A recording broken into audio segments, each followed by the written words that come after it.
This could be called the dark version of Taobao Girl.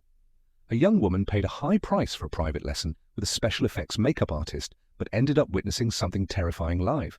This was a real case that happened in Florida.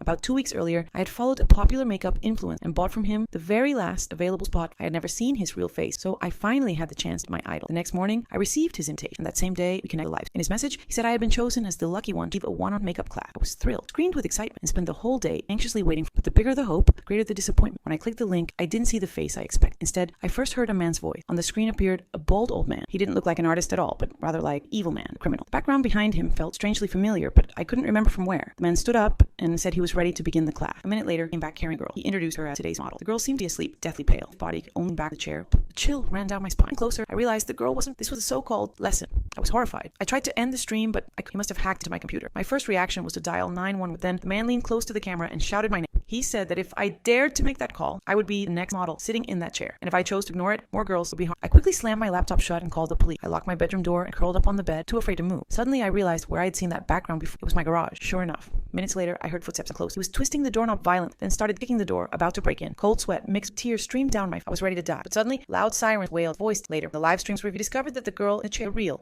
He had hurt her, dragged her, and garage brought her alive. After that day, I never dared to go on again. I moved back to my parents' house.